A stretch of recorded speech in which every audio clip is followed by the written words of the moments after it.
Have you ever said something you wish you could take back? Something that slipped out so fast, so sharp, it left damage behind before you even realized what you'd done? Most people have. One sentence, one careless word, and suddenly everything changes. Relationships strain, trust fades, and guilt creeps in. Words are that powerful. They don't vanish after we speak them. They live on, in someone's memory, in their pain, in the way they now look at you. That's the weight of what we carry every time we open our mouth. You see, your words don't just communicate what you think. They reveal who you are. In moments of stress, anger, or fear, the way you speak exposes more than you realize. It shows your discipline, your values, your control, or your lack of it. And in those moments, people are listening more closely than ever. That's when your words matter the most. Not when things are calm, not when you're rehearsed, but when emotions rise and instincts take over. That's where true power lies, not in how loud you speak, but in how wisely. We live in a world that celebrates quick responses, brutal honesty, and unfiltered expression. But real strength isn't found in saying whatever comes to mind. It's found in restraint, in pausing, in choosing your words with purpose. Because words can build, but they can also break. They can lift someone from despair or push them deeper into it. They can turn strangers into allies or friends into enemies. And once they're out, you don't control what they do. You don't control how they're heard, how they're remembered, or how long they echo. So ask yourself this. If every word you spoke shaped your future, would you still speak the same way? Because that's the truth.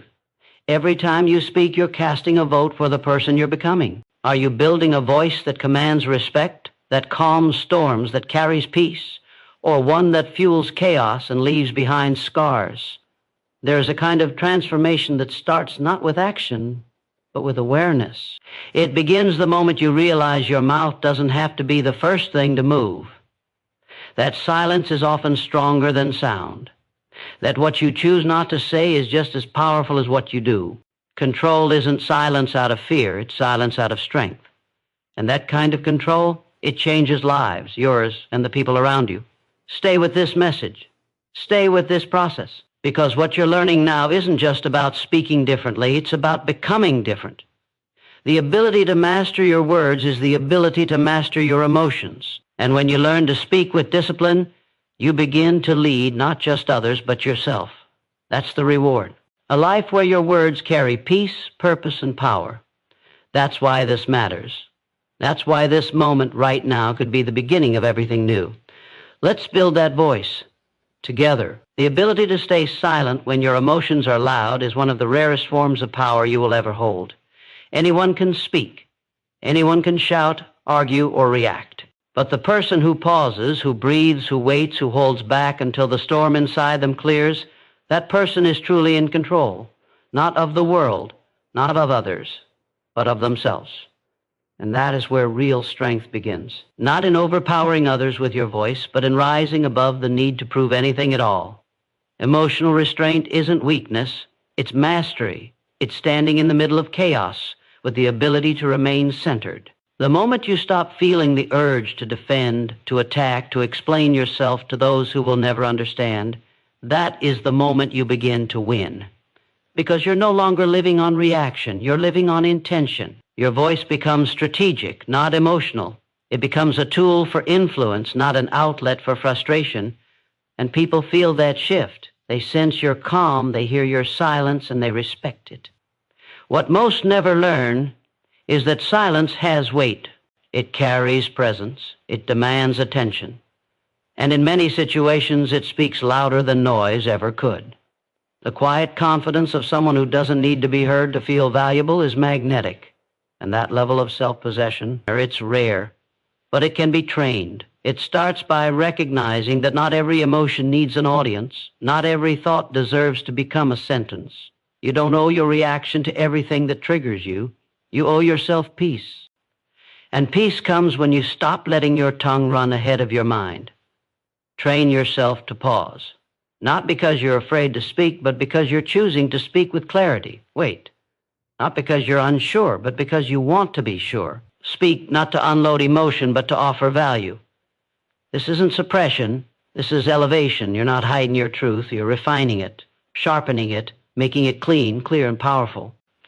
And the more you practice this, the more you realize how many arguments can be avoided, how many wounds can be spared, and how much energy can be preserved simply by choosing stillness over reaction. This is your edge in a world that's always talking. This is how you become unforgettable, not by the volume of your voice, but by the depth of your presence. People will remember how you made them feel, and your silence, when well placed, will say more about your character than any explanation ever could. Let others chase noise. Let them drown in opinions and defensiveness. You choose power, choose precision, choose peace. Speak less, mean more. Because every moment you choose to hold back what doesn't serve your highest self, you move closer to becoming the person you were always meant to be. And that person, they don't speak to be heard, they speak to be felt. Self-control begins in the mind but is proven through the mouth. It's one thing to feel composed when nothing is testing you. It's something entirely different to be challenged, triggered, provoked, and still respond with discipline. That's the difference between living in reaction and living in power. Because the way you speak under pressure reveals the level of control you truly have over your life. Your words expose your patterns. And if your patterns are rooted in frustration, sarcasm, or blame, it's not just your speech that's undisciplined, it's your mindset. But this isn't about perfection. It's about training. You were never taught how to pause, how to think before you speak, how to protect your peace with your voice. So now it's your responsibility to teach yourself. And the teaching begins with awareness, catching yourself, noticing the moments you speak out of habit instead of wisdom, realizing how often you feel silence because you're uncomfortable, not because you have something valuable to say. That's the first step, seeing the pattern clearly. Because what you don't recognize, you can't change. Once you're aware, you begin to shift. Slowly, deliberately, you build a new way of speaking. You learn to delay. You give space between stimulus and response. You create a gap between emotion and expression. And in that gap, you build power, real power, not in volume, but in choice. You choose your words the way a sculptor chooses each cut, carefully, intentionally, with the end vision in mind. Your language becomes cleaner, your message becomes stronger, and your presence begins to speak before your mouth ever opens. Train yourself to speak only when your words elevate the moment. That's how you lead. That's how you build trust. People don't follow noise. They follow clarity. They follow composure. And that begins when you commit to mastering your speech. You can start small. Practice the 5-second rule. Before you speak, pause. Ask yourself, does this serve peace or chaos? Will this add wisdom or take away from it? Can I say this more clearly, more kindly, more powerfully? If not, wait. Rephrase. Or say nothing at all. Because silence, when paired with self-respect, is never weakness. It's wisdom dressed in calm. Your voice doesn't need to be constant to be powerful. It needs to be controlled. When you develop that control, you stop chasing approval. You stop trying to prove your worth through arguments or explanations. You become grounded, stable, unshakable, and people feel it. They may not say it, but they sense the difference. They listen more closely when you do speak. They remember your words because you don't waste them. You speak with presence, with precision. And that is the mark of someone who is becoming more than just heard. They're becoming respected. This is your practice now. Every day, speak less, pause more, think deeper, and when you do speak, speak with intention, because every word you say is shaping the life you're about to live. Choose that life wisely. Even the strongest intentions can be undone by a single moment of weakness. One careless word spoken in frustration can ruin trust that took years to build. One sarcastic reply can make someone question your character. That's the cost of undisciplined speech. It doesn't just damage others, it slowly erodes the person you're trying to become. And if you've already made mistakes with your words, you're not alone. Every human being carries the weight of something they regret saying. But regret doesn't have to define you. What matters now is what you choose to do with it. There's a reason guilt lingers after a harsh comment. Your mind knows it violated your values. That inner conflict, that ache inside, is not a sign of weakness. It's your conscience reminding you that you're capable of more, that your words should heal, not harm. When you apologize, don't do it to escape discomfort. Do it because growth demands accountability. Own what you said fully. Don't hide behind excuses or soften it with justifications. A true apology is one that carries courage. The courage to look directly at what you did and say, I was wrong and I want to be better. Real healing begins when you take full responsibility for your voice. And when your words have caused pain, the only way to earn back trust is not through more words, but through changed behavior. Speak less, but with more depth. Choose presence over reaction.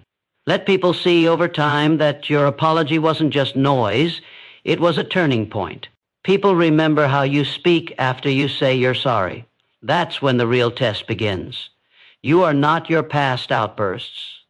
You are not the version of you that snapped in anger or lashed out in fear. You are the version you build every day with conscious choice. And every time you choose to pause instead of react, you lay a new brick in the foundation of your future. This is how you begin to shift from damage to repair, from noise to presence, from regret to redemption. It's not about being perfect, it's about being real, owning your flaws and doing the inner work to rise above them. You must understand this. Your voice is one of your greatest powers. When misused, it creates distance, resentment, and regret. But when mastered, it becomes a tool of connection, influence, and healing. You can learn to become the person who speaks life, not harm, who brings calm, not chaos, who others trust to speak with integrity, even in moments of pressure. That kind of voice isn't just heard, it's felt. It creates safety. It builds loyalty. It earns respect. But only when it's rooted in discipline and delivered with humility. This is your moment to take responsibility, not with shame, but with strength. What you said in the past may have hurt, but what you say from here forward can heal. Choose to become the person whose words reflect wisdom. Choose to be the voice you wish others had been for you. The moment you choose to speak with purpose is the moment you stop wasting your energy on noise. No more reacting just to be heard. No more explaining yourself to people committed to misunderstanding you. You begin to realize that your voice is sacred. Not everything deserves a response. Not everyone has earned your explanation. When your words have meaning, you no longer feel the need to defend them constantly. You let your presence speak first. You let your silence build gravity. And when you finally do speak, people feel the shift because now you're not speaking for validation. You're speaking from alignment. That's the evolution of inner strength. It's not found in louder arguments or sharper comebacks. It's found in clarity. You speak when you're ready, not when you're provoked. You hold your ground with grace, not with volume. And the more you live this way, the more peace you create, not just around you, but within you. Your mind stops racing. Your chest feels lighter. You walk into rooms with calm because you're not burdened by the urge to constantly explain who you are. You've done the work internally. Your words are now few, but they are filled with depth and direction. Speaking with purpose means your words carry responsibility. You understand that what you say affects the emotional state of others. It affects their confidence, their peace, their energy. You don't take that lightly. You refuse to be the reason someone questions their worth. You choose to be the one who lifts, not the one who wounds. That choice turns your voice into a gift, a steady force, a trusted presence. Not because you say what people want to hear, but because you say what needs to be said with kindness, precision, and strength. And it all begins with intention. Every time you speak, ask yourself, what is my purpose here? Am I contributing to clarity or confusion? Am I calming or escalating? Am I building connection or pushing people away? That kind of self-awareness creates powerful communication. People don't just hear your words, they trust your energy. They know you mean what you say, and they know you won't speak unless there's a reason. That trust creates influence. It opens doors. It builds loyalty. And it shapes the way people remember you. This is the identity you're creating now. Someone who doesn't speak out of impulse, but out of vision. Someone whose words are tools of growth, not weapons of harm. Someone who can sit in silence and still radiate presence. You don't need to say much when your energy speaks truth. And when you do speak, your voice will carry weight because you've done the inner work. You've chosen discipline over drama. You've chosen clarity over chaos. You've chosen to rise. So speak with purpose. Speak with heart. Speak with strength. Let your voice reflect the depth of your growth. Let it carry the fire of your conviction and the peace of your restraint. Because when you do, you don't just communicate, you lead. The life you want begins with the voice you choose. Every word you speak forms a thread in the fabric of your reality. Speak fear, and you feed fear. Speak doubt, and you strengthen hesitation. But speak with intention, speak with courage, with vision, and you begin to shift the world around you. Your voice is not just a reflection of your mind, it is the architect of your path. Every sentence you allow to pass through your lips is either designing the life you crave or destroying the foundation beneath it. That's how serious your words are. That's how much they matter. The world has trained you to speak fast, speak often, and speak without thinking. That nothing strong is built in a rush. Power is built slowly through conscious decisions, through discipline, through mastering your response. You can't lead yourself if you're always reacting. You can't create peace while you're feeding chaos. Every time you pause before you speak, you reclaim authority over your life. You stop being a victim of emotion. You stop being someone pulled by the noise of the world. And instead, you become the one who creates stillness, who brings clarity, who speaks only when it moves something forward. If you want transformation, speak like the person you're becoming, not the person you used to be. Speak from your higher self, the version of you that doesn't beg for attention but radiates self-respect, the version that doesn't argue to win but communicates to grow, the version that doesn't speak to impress but to express truth with calm and conviction. That's the voice that changes everything. That's the voice you've been searching for, and it's already inside you, buried under layers of noise, doubt, and habits you've outgrown. You don't need to wait to be perfect to start. You just need to begin with awareness. Choose your words with care. Let them pass through the filter of your intention. Will this build someone up? Will this bring clarity to my mind? Will this align with who I'm working to become? If the answer is no, pause. If the answer is yes, speak it with your full heart. That's how you use your voice with meaning. That's how you rise above the noise that surrounds you. That's how you start living from a place of depth, not reaction. This world doesn't need more noise. It needs more voices rooted in truth. It needs more people who don't speak to escape silence, but who speak because they carry something worth saying. You are one of those people. You're not here to speak just to fill the air. You're here to shape it, to shift it, to use your voice with such purpose that people feel stronger just by hearing it. That kind of voice doesn't come from power. It comes from restraint, from awareness, from knowing that every word you speak is a seed, and one day you will eat the fruit it bears. So plant wisely, speak wisely, live wisely.